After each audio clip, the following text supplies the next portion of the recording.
pour mën a mën carrément on attend que ñenn ñi daal di installé li nga xamante ne mooy seen ay micro parce que on nous signale que voilà ñoom am nañu des donc ñu xaarandi marqué benn temps ndaw peut-être voilà derrière ñu ngi gis ki nga xamante ni moo di bon on attend les caméramans qui demandent ana Adja ana Adja Adja man ko wona ko bien avant voilà ana Adja Adja wona ko mais dans un instant nous aurons li nga xamante ni moo di la nouvelle par rapport ak li nga xamante ni jëlaguñu benn dogal mais gis nañ li nga xamante voilà si vous avez fini c'est bon voilà bonsoir monsieur l'avocat veuillez vous présenter et nous donner les nouvelles. waaw allez-y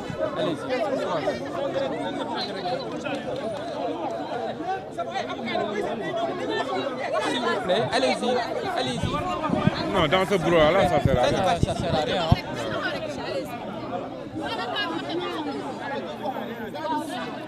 Non, ces avocats d'abord. Donc,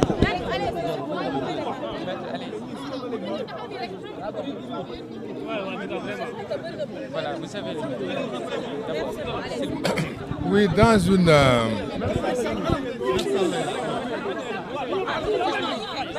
voilà, on attend jusqu'à présent pour ki nga xamante ni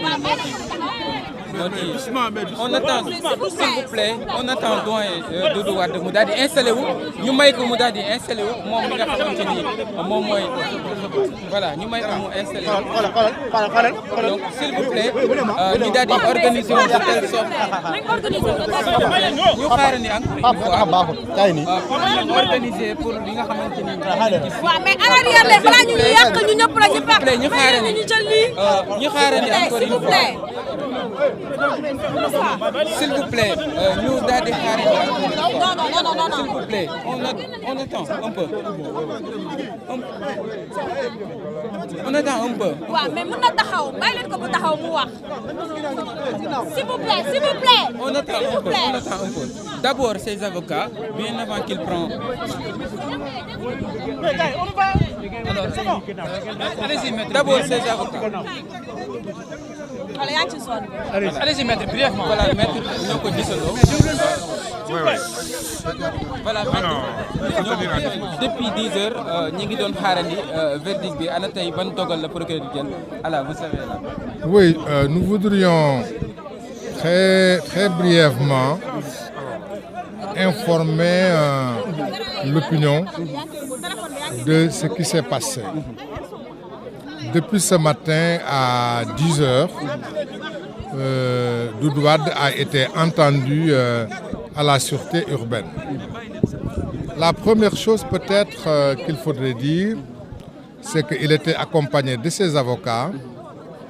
Autour de moi-même, il y avait Maître Moustapha Mbaye, Maître Babou, Maître Barreau et Maître Adi Diallo. Donc on était là avec lui depuis ce matin. La deuxième chose qu'on voudrait aussi relever pour informer l'opinion, c'est que jusqu'au moment où je vous parle, notre client Doudou Wade n'a pas encore reçu une convocation, ni de la police, ni de qui que ce soit. C'est à travers la presse qu'il a été informé et il est venu spontanément se présenter ce matin. Il a été longuement entendu et il a apporté toutes les clarifications qu'il fallait faire.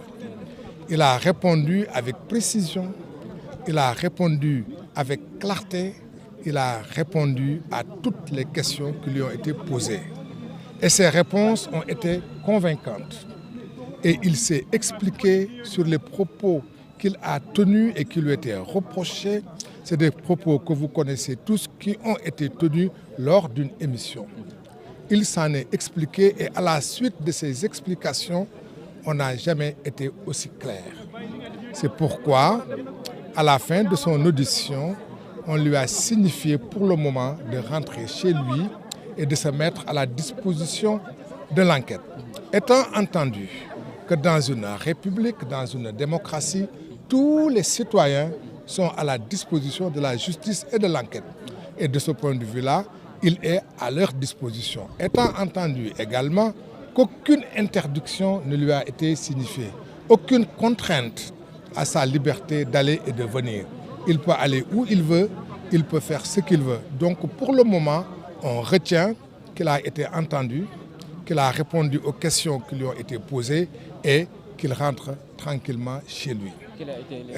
Et maintenant ci wolof ci ay baat yu gàtt dañuy wax ne Doudou Wade ànd ak ay avocat yi ñu ràññee ci maître Moustapha Mbaye